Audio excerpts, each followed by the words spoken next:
Bonjour à tous, j'espère que vous allez bien. Je suis très heureuse aujourd'hui de vous retrouver pour le 3e volet de Viens en cause. Je tenais déjà à remercier tous ceux qui ont pu visionner les précédentes vidéos, tous ceux qui nous soutiennent, tous ceux qui ont pu commenter et nous envoyer bien sûr leurs suggestions.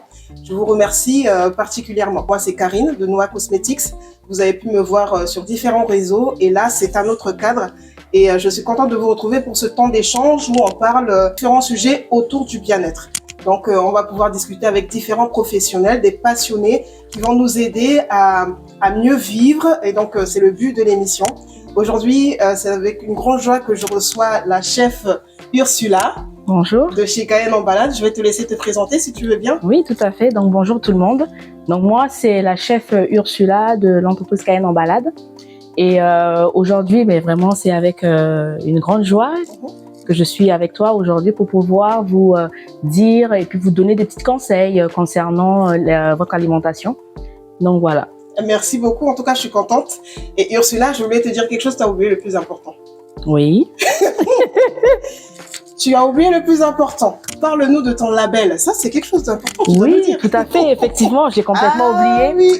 Oui. Oui. Donc, effectivement, pour ceux qui me connaissent ou ceux qui ne me connaissent pas, donc, effectivement, je suis sur plusieurs réseaux. Facebook, Instagram, YouTube, TikTok aussi. Et effectivement, en 2021, si je me trompe pas, j'ai participé à un grand concours culinaire africain dans la gastronomie. Et devinez qui a gagné? Eh bien, c'est moi! Donc, effectivement, j'ai gagné le concours et j'ai remporté le label de la gastronomie africaine. Et c'est tout un honneur pour moi aujourd'hui d'être là avec vous, avec cette joie. Vous voyez, j'ai une banane. Donc, voilà. Voilà, c'était important d'en parler. C'est le prix d'excellence. Donc, tout à fait. Je pense que c'est le premier. Hein. C'est le premier label. Ne serons pas modestes quand c'est bon, on dit que c'est bon. Voilà. Donc, vraiment, je suis contente de te retrouver aujourd'hui. Aujourd'hui, on va parler des enfants principalement. Oui. Comment les aider à mieux manger. Comment les aider à s'intéresser à la nourriture parce que on a beaucoup d'enfants qui n'aiment pas les légumes, qui n'aiment pas certains aliments. Toi, en ta qualité de chef, tu vas nous aider à trouver des solutions. Comment les aider, déjà leur donner ces valeurs-là pour qu'ils puissent garder cette habitude avec l'âge. Donc, je vais te laisser. Qu'est-ce que tu peux nous donner comme conseil, par exemple? Tout à fait. Mais d'abord, pour que vous puissiez mieux me connaître, moi, j'ai 4 enfants. Voilà, donc j'ai 3 filles et un garçon. Oui. Et il faut savoir que, bon, je suppose que vous aussi, vous qui regardez, vos enfants n'aiment pas les légumes. Ah ben moi j'en ai qui n'aiment pas les légumes. Voilà. Donc auparavant, moi aussi, je n'aimais pas les légumes. Ouais. Mais pendant ma formation de cuisine, j'avais eu un chef vraiment excellent. Ouais. Et il nous a fait comprendre que pour manger les légumes avec les enfants, pour faire manger les enfants, les légumes, il faudrait travailler les légumes avec les enfants. D'accord. Okay. Voilà. Donc, c'est-à-dire inviter les enfants à venir, par exemple, éplucher la carotte. Oui. Pour que l'enfant puisse toucher et puis savoir quelle sensation c'est, même goûter. Oui. Voilà, parce que les carottes aussi se mangent crues. Et il faut amener de la couleur. D'accord, ok. Voilà, il faut ramener de la couleur, quelque chose qui attire. Il faut savoir que la cuisine, même quand vous allez dans un restaurant, premièrement, c'est le visuel qui vous attire. On est bien d'accord? Donc, quand vous réservez une table dans un restaurant, vous allez feuilleter les photos et c'est les yeux qui mangent d'abord. C'est d'abord les yeux qui mangent. Donc, les enfants, eh bien, c'est pareil. D'accord, ok. Voilà.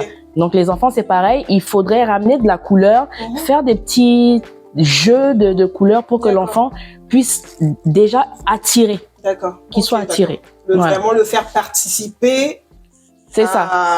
À cet instant de cuisson, etc. C'est ça. Ok, d'accord. Et au niveau du goût, parce que même s'il participe, moi, ça m'est déjà arrivé de faire participer une de mes filles. Elle a participé, etc. Et quand c'était au moment de passer à la table, elle a dit non, mais c'est pour toi. Tu vois, c'est ça qui est compliqué. On ne sait pas, est-ce qu'il y a peut-être des recettes de ce qu'eux, ils aiment, qu'on pourrait peut-être essayer de voir comment modifier et leur mettre des légumes dedans pour que ce soit moins gras, plus sain pour eux. Ben oui, tout à fait. Moi, je vais revenir toujours sur mes enfants. Oui. Donc, il faut savoir que mes enfants aiment beaucoup les tacos. Oui. Et je pense que tout le monde aime les tacos. Ben oui. Voilà. Donc, moi, les tacos que je fais, c'est à base de légumes. Ah, d'accord. Il n'y a pas de viande. Pas de viande du tout. Pas de viande du tout, du tout. Et je sélectionne les légumes de saison. D'accord, ouais. Je sélectionne les légumes des saisons. Donc, par exemple, là, c'est la période des carottes, c'est la période des fenouilles. Donc, des fenouilles. les gens n'aiment pas trop les fenouilles. Justement, parce que tu as parlé de ça, moi, j'aime pas trop les fenouilles. Mais les fenouilles, moi, je vous dis, elles sont délicieuses. Okay. Il faut juste savoir les assaisonner. D'accord, ok. Voilà, donc la petite touche que vous allez apporter, c'est votre assaisonnement. Oui, ok. Voilà, donc moi, principalement, donc je participe les enfants, donc je vais leur donner l'économe et ils vont faire des tagliatelles de carottes avec, donc déjà, ça fait déjà des jolies textures. D'accord. Et principalement, il y a des variétés de carottes qui sont sucrées. Oui, c'est vrai. Comme les carottes de sable. Ça pousse dans le sable. C'est des carottes qui sont tellement sucrées et onctueuses. Voilà. Donc, il faut prendre des choses qui ont quand même un peu de goût. Oui. Voilà. Donc, je prends les carottes. Donc, il y en a une qui va éplucher les carottes. Je vais montrer à une de couper les fenouils et de sentir aussi. D'accord. Voilà. Parce que le fenouil aussi, ça dégage une bonne odeur. Oui, ça sent bon. Ça sent très bon. Il y a ça. Et on peut mettre des patates douces. Ok. D'accord. Donc, toujours en forme de tagliatelle. Ok, je vois. Donc, ça ramène un petit coup sucré. Oui, c'est vrai. Tu vois? C'est vrai. Donc, avec tout ça, moi, ce que je fais, je mets un peu filet d'huile de pépins de raisin, soit de huile d'olive, parce que le pépin de raisin, c'est super bon pour la santé aussi. D'accord, ok. Voilà. Et je fais revenir mes oignons.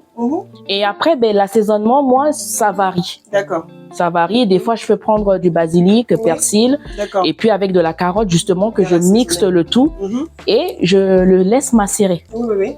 Et ça, c'est délicieux. T'as pas besoin de mettre de crème fraîche. Pas besoin de mettre de crème fraîche, pas de fromage. Si tu veux mettre fromage, tu peux le mettre. Voilà, donc moi souvent, les filles, elles mettent soit les sauces burger, soit les sauces barbecue pour ramener un peu encore un petit, voilà. Chacun fait sa sauce à sa manière et on fait les tacos, mais je peux t'assurer que les enfants, ils peuvent en manger 2 de suite. D'accord, ok. Eh bien, ça, c'est une belle idée de tacos. Voilà. C'est sain. C'est sain. Ça a du goût puisque c'est un peu plus sucré, donc les enfants, ils aiment ça et tout. Et je pense que ça...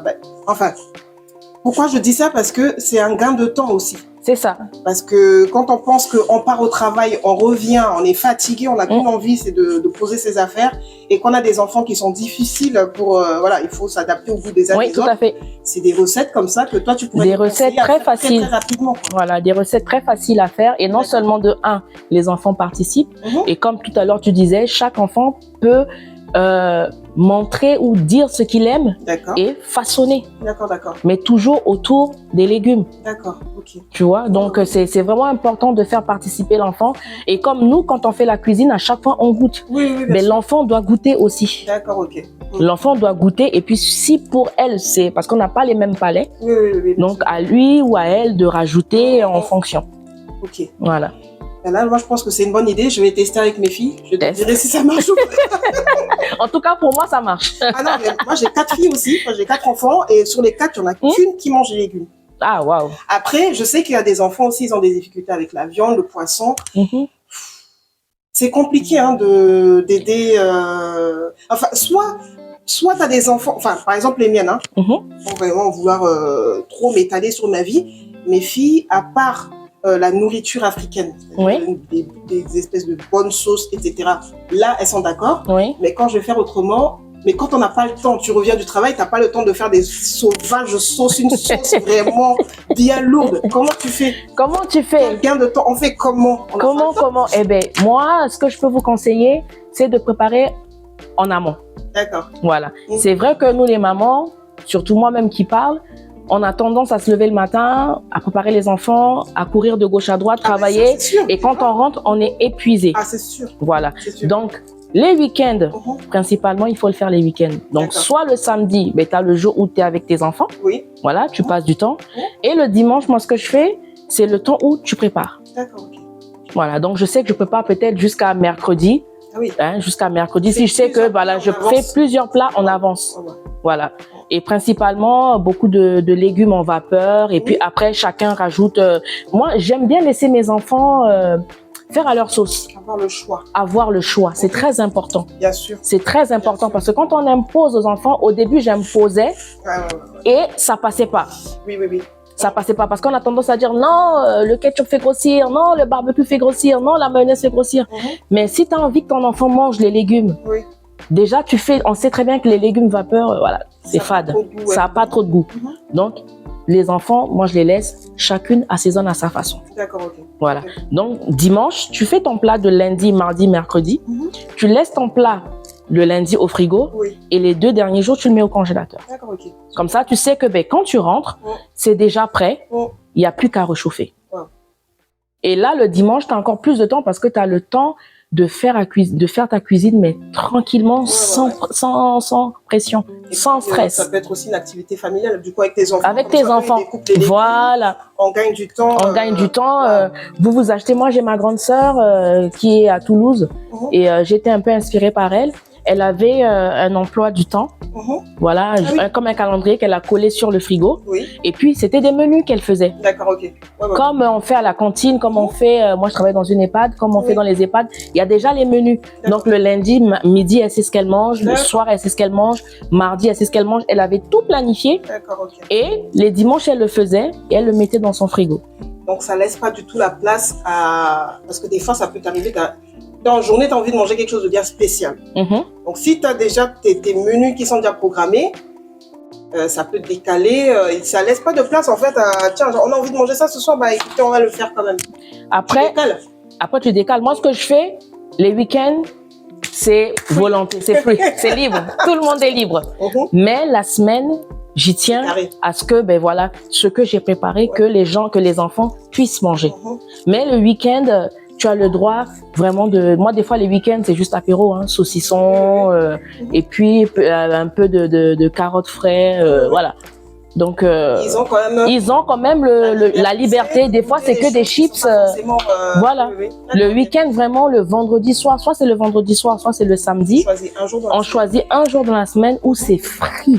Pas de pression. L'enfant a envie de boire du lait, vas-y, bois ton lait. L'enfant a envie de manger que des chips, vas-y, c'est pas tous les jours que tu le fais.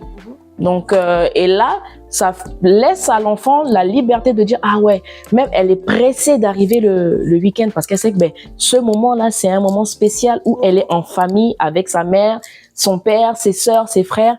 Et c'est, voilà, vendredi, tout est permis. C'est bien. Mais non, mais en plus, ça montre que il y a moyen d'inculquer le bien manger à l'enfant. Tout à fait. Parce que je sais que nous, à l'époque, je ne sais pas si c'est le cas de tout le monde, mais c'est déjà arrivé où on t'impose, tu n'as pas envie de manger ça, mais on te force. Du coup, pour toi, la nourriture, c'est un peu une corvée. Donc, c'est là que les troubles alimentaires arrivent, tu manges mal, tu t'alimentes mal. C'est rassurant. C'est rassurant. C'est très rassurant. C'est très rassurant parce que non seulement de un, ça fait un déblocage dans la tête de l'enfant. Exactement. Et c'est pas une punition. Oui, bien sûr, voilà, c'est ça. C'est pas une punition. Parce que quand moi, je me rappelle, au tout début, je les forçais, c'est obligé. Tant que tu n'as pas fini ton assiette, tu ne manges pas bien, tu es privé de dessert. Et là, je pense que tous les mamans, on a tous fait ça une fois. C'est clair. Voilà. Donc, non, on fait avec les enfants et ok, d'accord. Moi, ce que j'arrivais à faire à un moment donné, c'est de réserver vraiment un bon dessert. Il faut savoir séduire l'enfant. Il faut savoir l'amener à l'attraper. Donc, je pouvais faire un petit gâteau, bien acheter même un petit gâteau très bon, où je sais que c'est ça qu'elle aime. Mais quand elle va voir le repas, le dessert sur la table, elle va comprendre que bon, là, il faudrait que je mange parce que c'est mon dessert préféré. C'est ça, exactement. Tu vois, et là, l'enfant va manger, mais non seulement va prendre du plaisir à manger, et il se sent obligé de manger maintenant parce qu'il y a son dessert préféré. Donc, c'est une solution aussi que je donne. Ok. En tout cas, Ursula, moi, je suis rassurée. Je sais que là, je vais mettre vraiment en application tes conseils. En quelques minutes déjà, on a de bonnes pistes pour savoir comment amener l'enfant vers le bien manger, lui faire comprendre que c'est un plaisir de manger. Oui, tout à fait. Et de comprendre que on peut manger sainement et avec plaisir. Tout à fait. Donc, si je récapitule bien ce que tu nous as donné, c'est vraiment mettre de la couleur dans la nourriture des enfants. Tout à fait. Les aider à participer. Donc, il faut que ce soit familial. Tu vois, c'est un moment familial comme un autre. Couper les légumes ensemble, etc. Ça. Pour les mamans qui ont un emploi du temps très, très un peu... carré, serré. Voilà, très serré. S'y prendre en avance. Tout à fait, s'y prendre en avance. Voilà. Et je voulais aussi rajouter un petit truc. Faire des sorties au moins un resto par mois pour les enfants. Ça leur fait sortir du cadre aussi. Du cadre de la maison, de savoir que, ils peuvent manger aussi des légumes, mais dans un restaurant chic. Oui, c'est vrai. Dans un restaurant chic, moi, souvent, je les amène vers Sainte-Eulalie. Il y a un petit restaurant là-bas que je tairai le nom. Mais quand j'arrive, les enfants mangent, mais avec plaisir. C'est bien. Parce que du coup, toi, avec le mode de fonctionnement que tu as avec eux, tu leur as montré que manger, c'est un plaisir. C'est un plaisir. Donc, elles découvrent avec plaisir de nouvelles choses. C'est ça. Que s'il y avait cette option où on disait qu'on brime un peu l'enfant n'a même pas envie de goûter. Oui. Moi, je sais que quand j'étais un peu plus petite, il y avait des légumes que je ne pouvais pas goûter parce que, ben... Puis ça m'arrive encore à l'âge adulte. Hein. Ah, ben écoute, c'est pas tout le monde qui aime les légumes carrés. Il y a certains même légumes nous, des fois, on se force. J'ai pas envie de goûter. Alors que si, tu vois, il y a une façon d'amener la chose. Et c'est ça que toi, tu fais avec tes enfants. C'est ce que je fais avec mes enfants. Ouais. Et si tu me permets, je pourrais te donner une recette que tu pourras mettre après ce live. Oui. Un sorbet de fenouil. Ah ouais. Mais vas-y, nous. Voilà. Vas-y, donc, mais ça, je te le ferai je te le mettrai en écrit. Et tu pourras le mettre en dessous. Soit, voilà, c'est un peu plus long, ça prend du temps. Voilà. On va découvrir le fenouil parce que. Voilà, le fenouil dans tout, dans tout. Moi, des fois, je fais juste en vapeur. Bon, c'est pas trop ça. Mais quand on le fait revenir, l'assaisonnement, en fait, c'est ce que toi, tu veux apporter dans ton assiette. D'accord. Voilà, au lieu de mettre que du sel, poivre, ben, imagine comment toi, tu veux manger ton truc, ton plat. Et faire des dérivés avec. Pourquoi pas. Super. En tout cas, merci beaucoup, Kayenne en balade. Ben, merci à toi, Noah Cosmétique. Merci pour ce bon moment, merci pour ta joie. Hein. Tu nous as bien régalé ce jour-là. Je suis disponible si tu veux me faire goûter des recettes. Eh ben, tu le sais, tu le sais très bien. Tu le sais très bien que quand ça commence à bouillonner, tu es la première à goûter. Ah, mais oui, parce que justement, notre chef Kayenne en balade fait beaucoup de, comment on appelle ça? Tu revisites la cuisine africaine. Et la dernière fois, il m'a fait goûter un velouté de feuilles de manioc. J'ai jamais goûté ça. Excellent. Je pensais même pas qu'on pouvait faire des choses avec. Et c'est bien parce qu'au moins, ça nous rend curieux de la cuisine. Ça nous rend curieux de ces différents ingrédients, voir comment les faire. Donc vraiment top. Vraiment, merci à toi. En tout cas, j'espère que ce moment vous a plu. N'hésitez pas, hein, si vous-même vous avez des recettes que vous voulez nous partager. Tout à fait. Voilà. Si vous avez des astuces, comment vous y prenez avec vos enfants, n'hésitez surtout pas. Je sais pas, n'hésitez pas, on est là. Chef Kayenne Balade, je vais vous mettre ces différents réseaux, comme ça vous pourrez la contacter pour vos événements et ou autres, pour des conseils. Pour des conseils, je suis dispo. Ça, il y a pas de souci. En tout cas, merci beaucoup. Voilà. Et je vous dis à très bientôt. Surtout, n'oubliez pas, abonnez-vous sur la chaîne YouTube, activez la cloche de notification, partagez à vos proches, si vous voyez que ce sont des sujets qui peuvent les intéresser. On est vraiment dans cette période-là où on a besoin d'apprendre pour un peu se sortir de tout ce qu'on vit au quotidien. Donc, vraiment, voilà, n'hésitez surtout pas. Et je vous dis à très bientôt. Bye. À très bientôt.